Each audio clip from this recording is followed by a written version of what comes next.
Je pense donc je suis ou comment la psychanalyse subvertit toujours la clinique. Quel titre celui donné par la section clinique de Marseille à cette conversation? Arrêtons-nous tout d'abord au je suis, je suis. Je pense donc ce jouit nos Lacan. L'être du sujet n'est pas à chercher dans la pensée, mais dans la jouissance. Je suis là où ça jouit. Je suis ce jouit. Lacan injecte, c'est son terme, un bout d'onomatopée dans la langue. Nous pouvons dire que cette phrase est une indication clinique en soi. Injecter le son dans la langue. Ce n'est pas de cette manière qui procède l'interprétation par la voie de l'équivoque. C'est les points que j'ai choisis pour cerner les verbes suivre et pour les conjuguer tels qui nous invitent l'argument. Précisons. La troisième conférence de Lacan à Rome en 74 démarre par un ronronnement. La conférence a comme point de départ la jouissance d'un son, le ronron. Ça passe par son larynx ou ailleurs. Quand je les caresse, ça a l'air d'être de tout le corps. Le ronron, c'est tout simplement, dit Lacan, la jouissance du chat. Déjà, lors de la première, je dis ce qu'il fallait dire, dit Lacan. L'interprétation n'est pas interprétation de sens, mais jeu sur l'équivoque. C'est pourquoi que j'ai mis l'accent sur les signifiants dans la langue. L'équivoque est la seule manière d'arrêter les tonneaux des Danaïdes dont toujours fuit l'essence. Extraire les signifiants dans la langue apparaissait déjà en 53 comme la seule manière d'arrêter les flots. C'est en effet une préoccupation ancienne chez Lacan. La langue, veut, non, non, de. C'est les sons qui l'emportent. La langue est tissée d'homophonie, dit Lacan dans la troisième. Elle est alluvion.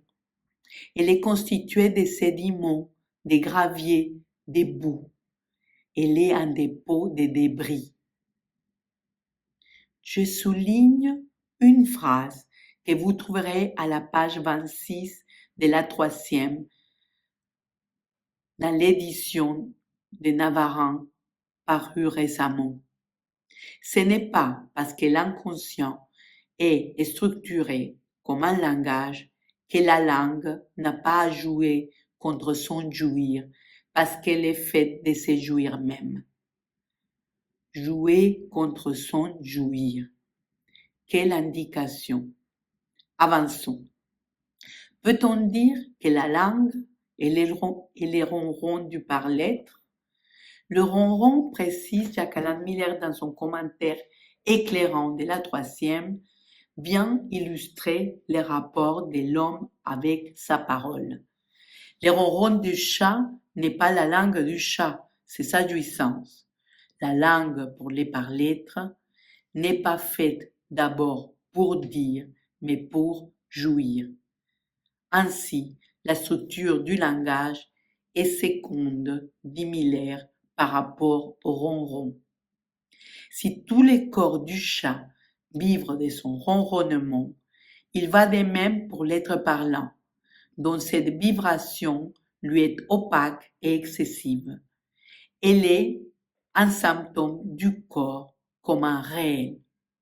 Jacques-Alain Miller précise, le corps vivant jouit et la langue est faite de cette jouissance, mais la langue mortifie la jouissance du corps. Cependant, quid de la jouissance du corps qui ne parle pas? S'avancer du côté de l'indicible implique de s'extraire du ronronnement. Lacan pose une question fondamentale. Alors, si on fait dire à n'importe quel mot, n'importe quel sens, où arrêter la phrase? La fonction éminente de la coupure est ainsi explicitée. La question n'est pas on coupe ou on coupe pas, mais où coupe-t-on? Dans quel endroit précis doit passer le scalpel?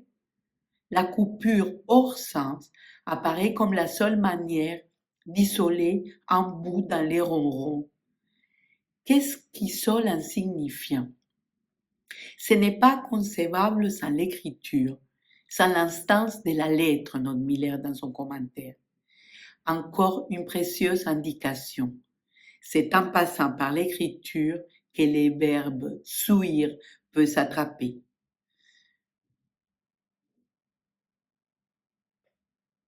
Affirmer, je pense, donc je suis, implique, tel qu'il est note Jacques-Alain Miller, une dévalorisation foudroyante de la pensée comme de la vérité et du sens, des représentations imbéciles introduites par la langue dans les corps. Nous tenterons, par la voix d'un cas d'hystérie féminine, d'avancer comment la psychanalyse subvertit toujours la clinique.